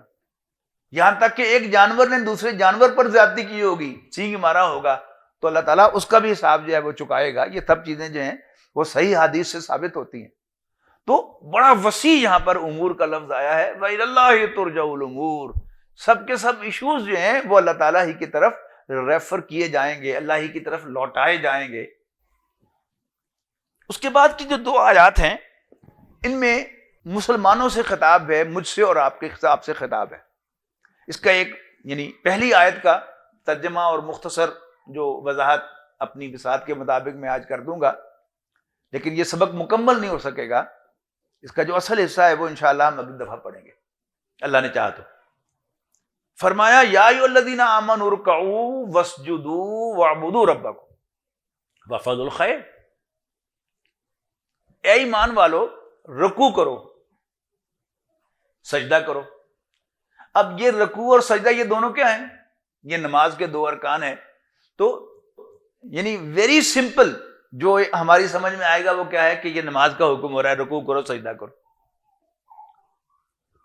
لیکن آپ غور کریں گے سیاق و سباق سے تو اندازہ ہوگا کہ یہاں عبادات کے التزام کا ذکر ہو رہا ہے. عبادات بجا لاؤ. عبادات کون سی ہیں؟ نماز، روزہ، حج اور زکوٰۃ. نماز پڑھو، روزے رکھو، زکوٰۃ دو اور بیت اللہ کا حج کرو. یا ایھا الذین آمنوا ارکعوا واسجدوا. اس کے بعد فرمایا واعبدوا ربکم، اور اپنے رب کی بندگی اختیار کرو. ان دونوں چیزوں میں فرق سمجھیے. ایک ہے عبادات، یہ اعمال ہیں، ایکٹس ہیں. اور ایکٹ جو ہوتا ہے اس کی ابتدا بھی ہوتی ہے اور انتہا بھی ہوتی ہے. نماز ایکٹ آف ورشپ ہے، یعنی عبادات میں سے ایک عبادت ہے، موڈ آف ورشپ ہے. تو اس کی ابتدا ہے اللہ اکبر، اور اس کا کنکلوژن ہے السلام علیکم ورحمۃ اللہ. روزہ ایک ایکٹ آف ورشپ ہے، تو اس کی ابتدا کیا ہے؟ وہ فجر کی اذان ہوتی ہے تو روزوں کی عبادت شروع ہو جاتی ہے، اور مغرب کی اذان ہوتی ہے تو روزے کی عبادت کنکلوڈ ہو جاتی ہے، ختم ہو جاتی ہے. جب آپ صاحب نصاب ہوتے ہیں تو زکوٰۃ آپ پر فرض ہو جاتی ہے، اور جب آپ اس کی ادائیگی کر دیتے ہیں تو وہ ختم ہو جاتی ہے. آپ 8 تاریخ کو احرام باندھتے ہیں حج کی نیت سے تو حج کی عبادت شروع ہو جاتی ہے. 12 یا 13 ذی الحج کو آپ کنکریاں مار کے فارغ ہوتے ہیں تو حج کی عبادت ختم ہو جاتی ہے. لیکن بندگی، اس کی نہ کوئی ابتدا ہے نہ کوئی انتہا ہے. میں پیدا بھی اللہ کا بندہ ہوا تھا، اللہ کا غلام ہوا تھا. اس وقت بھی میں اللہ کا بندہ اور غلام ہوں. جب میں مروں گا تو بھی اللہ کا بندہ اور غلام ہوں گا، اور قیامت کے دن اٹھوں گا تو بھی میں اللہ کا بندہ اور غلام ہوں گا. عربی کی مشہور ڈکشنری ہے المنجد، اس میں عبد یعبد عبدن فہو عبد، جس کا ترجمہ لکھا ہے جدی پشتی غلام ہونا. کیا مطلب؟ میں بھی اللہ کا غلام، میرے والد مرحوم بھی اللہ کے غلام تھے، میرے دادا مرحوم بھی اللہ کے غلام تھے، پردادا بھی اللہ کے غلام تھے، اور میرے جد امجد آدم علیہ السلام بھی اللہ کے غلام تھے. تو غلامی کی نہ کوئی ابتدا ہے نہ کوئی انتہا ہے، اور اللہ تعالیٰ نے ہمیں غلامی کے لیے پیدا کیا ہے، عبادات کے لیے پیدا نہیں کیا. اس کو میں باریک فرق سمجھیے. بندگی، غلامی، یہ مان لینا کہ اللہ میرا رب اور مالک ہے اور میں اس کا بندہ اور غلام ہوں، اور اس کے سامنے سبمشن جس کی کوئی انتہا نہیں ہے. ہمیشہ یہی مقصود ہوگا کہ حق تو یہ ہے کہ حق ادا نہ ہوا. تو نماز روزہ حج زکوٰۃ کا اہتمام کرو، یہ دین کی 4 بنیادیں ہیں، ان پر وہ عمارت ہے بندگی کی، اللہ کے بندے بن جاؤ۔ یہ ستون ہے نا، ستون کو کبھی عمارت نہیں کہا جاتا۔ عمارت کم سے کم کس کو کہا جاتا ہے؟ جس کے اوپر چھت پڑی ہوئی ہو۔ وہ چھت کیا ہے؟ پوری زندگی میں اللہ تعالیٰ کی بندگی، اسی سے ڈرنا، اسی پر بھروسہ کرنا، اسی سے مانگنا، اسی کے لیے کام کرنا، اسی کے لیے اپنا سب کچھ لگانا، یہ غلامی کے تقاضے ہیں، اسی سے پناہ مانگنا۔ تو نماز روزہ حج زکوٰۃ کے پلر کھڑے کرو، اور وَاعْبُدُوا رَبَّكُمْ، اپنے رب کے بندے بن جاؤ، اپنے رب کی غلامی اختیار کرو۔ اس کے بعد فرمایا وَافْعَلُوا الْخَيْرَ، اور خیر کے کام کرو۔ خیر کا بنیادی ترجمہ کیا ہے؟ بہتر، لیکن قرآن مجید میں اس کے کئی استعمالات ہیں۔ عام طور پر دنیا کے مال کو اللہ تعالیٰ خیر کہتا ہے۔ اللہ تعالیٰ دنیا کے مال کو خیر کہتا ہے، اور خیرات کس کو کہتے ہیں؟ یعنی یہ وہ عام استعمالات ہیں ہمارے عام محاورے میں، اردو میں، پنجابی میں۔ خیرات کیا ہے؟ خیرات صرف نیک کام کرنا نہیں ہے، نماز روزہ حج زکوٰۃ خیرات نہیں ہے۔ خیرات کیا ہے؟ انسانی ہمدردی کے لیے، انسانی ہمدردی کے تحت دوسرے انسانوں کی خدمت، ان کی مدد، یہ کیا ہے؟ خیرات ہے۔ مخیر حضرات کون سے کہلاتے ہیں؟ ویلفیئر کا کام کرنے والے، انسانوں کی خدمت کرنے والے۔ تو 3 سٹیپ آ گئے اس ایک آیت کے اندر، ارکعوا واسجدوا، اور اس کے ساتھ آ لیا یہ زکوٰۃ بھی، روزہ بھی، حج بھی۔ اس کے بعد وَاعْبُدُوا رَبَّكُمْ، اللہ تعالیٰ اپنے رب کی بندگی اختیار کرو۔ اور پھر تیسرا سٹیپ ہے وَافْعَلُوا الْخَيْرَ، اور فیلو ہیومن بینگ کے ساتھ، دوسرے انسانوں کے ساتھ خیر کا کام کرو، خیر کے بھلائی کے کام کرو، یعنی ویلفیئر، انسانی خدمت۔ یہ بھی کیا ہے؟ یہ بندگی کا لازمی تقاضا ہے۔ یعنی ابھی میں آپ کو بتا رہا تھا نا کہ اللہ تعالیٰ نے کیا فرمایا کہ میں نے انسانوں کو کیوں پیدا کیا؟ تاکہ وہ میری بندگی کریں۔ وَمَا خَلَقْتُ الْجِنَّ وَالْإِنسَ إِلَّا لِيَعْبُدُونِ۔ ہم کیا کہتے ہیں؟ درد دل کے واسطے پیدا کیا انسان کو۔ وہ خواجہ میر درد میں تو نہیں تو انسان کو پیدا نہیں کیا، پیدا تو اللہ نے کیا ہے۔ جو پیدا کرنے والا ہے وہ کہہ رہا ہے کہ میں نے بندگی کے لیے پیدا کیا ہے، لیکن خواجہ میر درد ان کی بات ہم لیے پھرتے ہیں کہ انہوں نے کہا تھا کہ درد دل کے واسطے پیدا کیا انسان کو، جبکہ انسانوں کے ساتھ انسان کا تعلق کیا ہے؟ بڑی خوبصورت حدیث یاد رکھنے کے لائق، من احب للہ وابغض للہ، جس نے کسی سے پیار کیا تو اللہ کے لیے، اور کسی سے بغض رکھا تو بھی اللہ کے لیے۔ وَآتَى لِلَّهِ وَمَنَعَ لِلَّهِ، اور کسی کو کچھ دیا تو اللہ کے لیے، اور کسی کو دینے سے ہاتھ روکا، کھینچا تو بھی اللہ کے لیے۔ فقد استکمل الایمان، اس نے اپنے ایمان کو مکمل کر لیا۔ اب اللہ تعالیٰ 2 مخالف حکم دیتا ہے۔ سورہ نساء میں کہا گیا کہ کیا آپ نے لوگوں کو نہیں دیکھا جن سے کہا گیا تھا کہ اپنے ہاتھ باندھے رکھو، کہ دشمن تمہیں جان سے بھی مار دے، کھال بھی ادھیڑ دے تو بھی ہاتھ نہ اٹھانا، اور صحابہ کرام نے وہ کر کے دکھایا ہے۔ لیکن اسی قرآن مجید میں کیا یہ نہیں کہا گیا کہ وَقَاتِلُوهُمْ حَتَّى لَا تَكُونَ فِتْنَةٌ وَيَكُونَ الدِّينُ كُلُّهُ لِلَّهِ، کہ ان سے لڑتے رہنا یہاں تک کہ فتنہ فروغ ہو جائے، اللہ تعالیٰ کی بغاوت ختم ہو جائے، اور دین سارا کا سارا اللہ کے لیے ہو جائے۔ یہ اس کا حکم ہے۔ تو ہم بندے اللہ تعالیٰ کے ہیں، غلام اس کے ہیں۔ مالک حکم دے گا کہ تم مارو تو ہم ماریں گے، مارے گئے ہم ہاتھ پیچھے کھینچ لیں گے۔ مالک کہے گا کہ اس کو دے دو تو ہم دے دیں گے، مالک کہے گا اس کو مت دو، ہم نہیں دیں گے۔ مالک کہے گا اس سے پیار کرو، ہم پیار کریں گے۔ مالک کہے گا اس سے دشمنی رکھو، ہم دشمنی رکھیں گے۔ کیوں؟ ہم آزاد نہیں ہیں، ہم اللہ کے بندے ہیں۔ تو یا ایھا الذین آمنوا ارکعوا واسجدوا واعبدوا ربکم وافعلوا الخیر، خیر کے کام کرو۔ اب خیر کا کام جو ہے، خیر کے کام، یہ بڑی وسیع اصطلاح ہے۔ خیر کہاں سے شروع ہوتا ہے؟ نبی صلی اللہ علیہ وسلم نے فرمایا کہ اپنے بھائی کو دیکھ کر مسکرانا یہ بھی صدقہ ہے، خیرات ہے، اس کے ساتھ نیکی ہے، اس کے ساتھ بھلائی کرنا ہے. یعنی آپ منہ بسور کر بھی کسی سے مل سکتے ہیں. آپ اللہ کے لیے ذرا چہرے پہ مسکراہٹ لا کر اس کو ملیں کہ اللہ مجھ سے راضی ہو جائے، تو یہ بھی کیا ہے؟ یہ صدقہ و خیرات ہے، یہ انسانی خدمت ہے. راستے سے کوئی تکلیف دہ چیز ہٹا دینا یہ بھی کیا ہے؟ انسان کی خدمت ہے. اور آپ جا رہے ہو موٹر سائیکل پر یا گاڑی پر اور آپ کو کوئی چیز نظر آئی جو انسانوں کے نقصان کی ہو سکتی ہے، آپ ذرا آگے جا کر گاڑی کھڑی کر کے واپس آ کر اس چیز کو ہٹائیں، دیکھیں اللہ تعالیٰ راضی ہوتا ہے کہ نہیں آپ سے. تو ایک تکلیف دہ چیز، کوئی چھلکا ہے پھل کا، کیلے کا، کوئی کسی جگہ پر موبائل گرا ہوا ہے سڑک کے اوپر اور آپ محسوس کرتے ہیں کہ یہاں سے کوئی گاڑی جو ہے وہ پھسل سکتی ہے، آپ گاڑی اپنی روک کر اور کچھ مٹی لا کر یا ریت لا کر اس کے اوپر پھینکتے ہیں، تو دیکھیے اللہ تعالیٰ راضی ہوتا ہے کہ نہیں ہوتا. تو اللہ تعالیٰ کو راضی کرنے کے لیے بظاہر کچھ چھوٹے سے چھوٹا کام کرنا اور پھر بڑے سے بڑے کام کرنا، یہ سب کیا ہے؟ یہ وفد الخیر ہے. لوگوں کے ساتھ بھلائی کرو، لوگوں کے ساتھ نیکی کرو.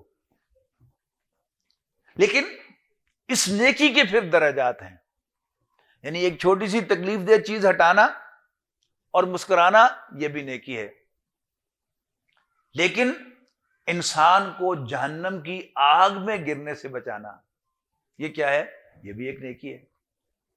آبویسلی درجے کا فرق ہے، لیکن یہ جو دو آیات ہیں یہ اصل میں ان کا اصل موضوع یہی ہے کہ ایمان لے آئے ہو تو عبادات کا التزام کرو، نماز روزہ حج اور زکوٰۃ کرو اور اللہ کی بندگی اختیار کرو اور انسانوں کے ساتھ بھلائی کرو. اب انسانی بھلائی کے کیا کیا لیولز ہیں اس پر اللہ نے چاہا تو پھر اگلی مرتبہ گفتگو ہوگی. اگر اب میں شروع کروں گا تو اس مضمون کا ہرگز حق ادا نہیں ہو سکے گا. آج اسی پر اکتفا کرتے ہیں، اللہ تعالیٰ سے دعا کرتے ہوئے کہ اللہ تعالیٰ ہمیں قرآن مجید کے ساتھ جوڑ دے، قرآن مجید ہمارے دلوں کی بہار بن جائے، قرآن مجید کے ساتھ ہمارا تعلق قائم ہو جائے، اور کم سے کم ایک کام تو آج ہی سے شروع کر دیں کہ غیر اللہ کے سامنے ہاتھ نہیں پھیلانا، اس لیے کہ وہ خود کچھ نہیں کر سکتے. ہم اللہ سے مانگیں، اللہ تعالیٰ جس سے مرضی کام کرائے، وہ خود میرا کام کر دے آگے وہ بھی کر سکتا ہے، وہ اپنا کوئی فرشتہ بھیج دے وہ بھی ہو سکتا ہے، وہ کسی انسان کو اس کام پر لگا دے، وہ ایسے ذرائع پیدا کر دے اور سارے کے سارے معاملات کو اس کی طرف موڑ دے کہ خود ہی میرا کام ہے. وہ خود ہی نہیں ہو رہا ہوگا، کر رہا ہوگا اللہ تعالیٰ، لیکن اللہ تعالیٰ کیسے کرتا ہے.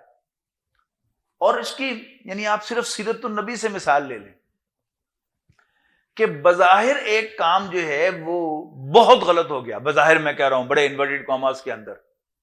وہ کیا ہوا کہ ابو طالب نبی اکرم صلی اللہ علیہ وسلم کو آؤٹ رائٹ سپورٹ کر رہا تھا، پورے قریش سے لڑ کر سپورٹ کر رہا تھا. تو ابو طالب فوت ہو گیا، بہت بڑا صدمہ تھا. پھر اس پر مزید ردا کیا چڑھا کہ آپ کا سب سے بڑا دشمن، آپ کا چچا، آپ کا تایا ابو لہب خاندان کا سربراہ بن گیا، اور اس نے آپ کو بنو ہاشم سے نکال دیا. اور میں اب بتا چکا ہوں کہ اسی کی وجہ سے آپ کو طائف جانا پڑا. بہت برا ہوا، ہم کہیں گے بہت برا ہوا، بہت غلط ہوا. لیکن اب آئیے، اگر ابو طالب 10 سال اور زندہ رہتا تو سٹیٹس کو مینٹین ہوتا، وہ حالت جوں کی توں برقرار رہتی. اب اللہ تعالیٰ آپ کو ایک سٹیپ آگے لے جانا چاہتا تھا. تو اللہ تعالیٰ نے کیا کیا؟ اس کے لیے اللہ تعالیٰ کی پلاننگ کیا تھی کہ خاندان بنو ہاشم سے نکلواؤ، اس کو نکلوا دیا. اور پھر آپ کے خیال میں طائف بھیجا آپ کو، اس لیے کہ طائف اور مکہ یہ دونوں ٹوین سٹیز تھے، سبرب تھا طائف مکہ مکرمہ کا آج کی زبان میں کہیں. لیکن وہاں سے نہیں ملی. اللہ تعالیٰ نے پہنچانا کہا تھا مدینہ. کیوں پہنچانا تھا؟ آپ کو 8 سال کے بعد واپس فتح یاب کر کے لانے کے لیے، اور وہ ساری اسٹریٹجی جو ہو رہی ہے اسی کی ہے. آگے چلیے، صلح حدیبیہ، اللہ تعالیٰ نے آپ کو خواب دکھایا کہ آپ مکہ کا طواف کر رہے ہیں، خانہ کعبہ کا مکہ مکرمہ میں. آپ نے اعلان کر دیا کہ میں عمرہ کرنے جا رہا ہوں، زیادہ سے زیادہ لوگ میرے ساتھ آئیں. تقریباً 1,500 صحابہ جو ہے وہ حضور صلی اللہ علیہ وسلم کے ساتھ ہو لیے. لیکن آپ احرام پہن کر گئے، قربانی کے جانور لے کر گئے، لیکن قریش نے اس سال عمرہ نہیں کرنے دیا. یہ ایک احساس محرومی کا ذرا نبی کریم صلی اللہ علیہ وسلم اور صحابہ کرام کے ذرا دل میں جھانک کے دیکھیے نا کہ کتنا احساس معرومی ہو گیا کہ اوہو. لیکن اللہ تعالیٰ نے اس کو فتح مبین قرار دے دیا اور اس کے 2 سال کے اندر مکہ مکرمہ فتح ہو گیا. تو اب یہ جب ہم اللہ تعالیٰ سے مانگیں گے، عادت ڈالیں سب سے پہلے تو یہ اپنے اوپر پابندی لگائیں کہ غیر اللہ سے نہیں مانگنا. زندہ انسانوں سے بھی اگرچہ ان سے ہیلپ لینا جائز ہے، لیکن اگر اللہ تعالیٰ کے ساتھ آپ کا تعلق مضبوط ہو جائے گا تو آپ کو جی ہی نہیں چاہے گا آپ کا کہ آپ کسی کے سامنے ہاتھ پھیلائیں، آپ کسی سے کوئی ریکویسٹ کریں، براہ راست اللہ سے ریکویسٹ. اور اللہ تعالیٰ جب اوپر سے سینکشن ہو جائے گی تو ساری کائنات آپ کے کام کی لائن آ جائے گی. اور اگر سارے آپ کی سپورٹ کرنا چاہیں لیکن اللہ تعالیٰ کی طرف سے سینکشن نہ آئی تو کچھ بھی نہیں ہوگا. حضرت عبداللہ ابن عباس رضی اللہ تعالیٰ عنہ سے ایک مرتبہ، یہ حضور صلی اللہ علیہ وسلم کے چچا زاد بھائی تھے، عمر میں اتنے چھوٹے تھے کہ آپ کے وصال کے وقت حضرت عبداللہ بن عباس کی عمر 14 سال کی تھی. حضرت عباس کے بیٹے تو بڑی محبت بھی تھی، کزن بھی تھے اور بچوں سے بھی چھوٹے تھے. ایک مرتبہ ایک ہی سواری پر حضرت عباس بھی نبی کریم صلی اللہ علیہ وسلم کے ساتھ سوار تھے. پیچھے حضرت عبداللہ بن عباس تھے اور آگے رسول اللہ صلی اللہ علیہ وسلم تھے. تو آپ نے یوں پیچھے موڑ کر اپنا منہ مبارک حضرت عبداللہ کی طرف کر کے فرمایا کہ یا غلام، بیٹا، انی اعلمک کلمات احفظ اللہ یحفظک، تو اللہ کو یاد رکھ، اللہ تجھے یاد رکھے گا اپنے فیورز کے لیے. اور تو اللہ کو یاد رکھ، اللہ کی حفاظت کر، احفظ اللہ تجدہ امامک، تو اللہ تعالیٰ کو اپنے سامنے پائے گا. اذا سألت فاسأل اللہ، جب بھی سوال کرنا ہو، کچھ مانگنا ہو تو اللہ سے مانگنا. وَإِذَا اسْتَعَنْتَ فَاسْتَعِنْ بِاللَّهِ، اور جب بھی مدد درکار ہو تو اللہ تعالیٰ سے مدد مانگنا. اور یاد رکھنا، اگر سب لوگ جمع ہو جائیں تمہیں کوئی فائدہ پہنچانے کے لیے تو کوئی فائدہ نہیں پہنچا سکیں گے مگر وہ یا جتنا اللہ تعالیٰ نے تمہارے حق میں لکھا ہے. اور اگر سب لوگ اکٹھے ہو جائیں تمہیں کوئی نقصان پہنچانے کے لیے تمہارا کچھ نہیں بگاڑ سکیں گے مگر اتنا جتنا اللہ نے تمہارے خلاف لکھا ہے. اور پھر فرمایا رفعت الاقلام، قلم اٹھا لیے گئے تقدیر کے رجسٹر کے، وجفت الصحف، اور صحیفے خشک ہو گئے. تو یہ یقین پیدا کرنا کہ اللہ تعالیٰ ہی ہے، وہ میرا رب ہے، میرا اپنا ہے، اس سے مانگنا، مانگتے رہنا، مانگتے چلے جانا. وہ خوش ہوتا ہے کہ اس سے مانگیں. میں اور آپ ایک دوسرے سے مانگیں گے تو ہم دل تنگ ہوگا ہمارا کہ روزی منگن آ جانا. آپ بھی یہی کہیں گے، میں بھی یہی کہوں گا. لیکن اللہ تعالیٰ جو ہے جتنا مانگ لے وہ اتنا خوش ہوتا ہے. تو اللہ تعالیٰ کے سامنے جھکنا، اس سے مانگنا، اس پر بھروسہ کرنا، اس سے پروٹیکشن طلب کرنا، اور یہ یقین رکھنا ہوگا وہی کہ جو چاہے گا، جو وہ چاہے گا. اور چھوٹے واقعے پر زیادہ پریشان نہ ہونا. اللہ تعالیٰ یعنی شر میں سے خیر برآمد کرتا ہے اور خیر میں سے شر برآمد کرتا ہے. سورہ بقرہ میں فرمایا گیا آسان تکرہوا شیئا وہو خیر لکم، کیا عجب کہ کوئی چیز تمہیں ناپسند ہو حالانکہ تمہارے لیے اسی میں خیر ہو. وآسان تحبوا شیئا، اور کیا عجب کہ تم کسی چیز کو پسند کرو، وہو شر لکم، حالانکہ وہ تمہارے لیے بری ہو. واللہ یعلم وانتم لا تعلمون، اللہ تعالیٰ تو جانتا ہے لیکن تم نہیں جانتے. بارک اللہ لی ولکم فی القرآن العظیم ونفعنی وإیاکم بالآیات والذکر الحکیم. یہ سوال تو نہیں ہے اخروی کی کامیابی حاصل کرنے کے لیے اللہ تعالیٰ سے ڈرنا چاہیے یا اس سے پیار کرنا چاہیے، دونوں ہی ضروری ہیں. الحمدللہ رب العالمین والعاقبۃ للمتقین والصلاۃ والسلام علی رسول الکریم. ربنا اغفر لنا ذنوبنا وکفر عنا سیئاتنا وتوفنا مع الابرار. اللہم انا نسألک الہدی والتقی والعفاف والغنی. یا اللہ ہمارے گناہوں کو معاف فرما، یا اللہ ہمیں صرف اپنا محتاج بنا، یا اللہ ہمیں یہ توفیق اور ہمت عطا فرما کہ ہم صرف تجھ پر بھروسہ کریں، صرف تجھی سے سوال کریں، صرف تجھی سے بخشش مانگیں، صرف تجھے ہی حاصل کرنے کی کوشش کریں، تجھے راضی کرنے کی کوشش کریں۔ یا اللہ تو ہماری تمام کوتاہیوں کے ساتھ ہم سے راضی ہو جا، یا اللہ ہماری تمام غلطیوں کے ساتھ تو ہم سے راضی ہو جا، یا اللہ ہمیں قیامت کے دن اپنی مغفرت کا سرٹیفکیٹ عطا فرما۔ یا اللہ قرآن مجید کو ہمارے دلوں کی بہار بنا دے، ہمارے دلوں کا سکون بنا دے۔ یا اللہ قرآن مجید کے ساتھ ہمارا تعلق پیدا فرما دے۔ یا اللہ ہمیں دن اور رات کے اوقات میں اس کی تلاوت کی توفیق عطا فرما۔ یا اللہ جو راستہ یہ دکھاتا ہے اسے اختیار کرنے کی توفیق دے، اور جس راستے سے یہ منع کرتا ہے اس سے باز رہنے کی ہمیں توفیق اور ہمت عطا فرما۔ یا اللہ ہم سب کی جائز حاجات کو پورا فرما، تمام حاضرین کے جو بھی مسائل ہیں ان کو اپنے فضل و کرم سے حل فرما۔ یا اللہ اس مارکی کے مالک بھائی عبدالحنان صاحب کی بھی تمام مسائل کو حل فرما، ان کے کاروبار میں، ان کے اہل و عیال میں برکت عطا فرما۔ یا اللہ یہ علم جو میں آپ تک منتقل کر رہا ہوں یہ محترم ڈاکٹر اصلاح احمد صاحب رحمہ اللہ کی بدولت مجھ سے ملا ہے۔ یا اللہ ان کی مغفرت فرما، ان کے درجات کو بلند فرما، ان کو جنت میں نبی کریم صلی اللہ علیہ وسلم کے جوار رحمت میں اعلیٰ مقام نصیب فرما۔ ربنا تقبل منا انک انت السمیع العلیم وتب علینا انک انت التواب الرحیم۔ صلی اللہ تعالی علی رسول خیر خلق محمد و آلہ و صحبہ اجمعین برحمتک یا ارحم۔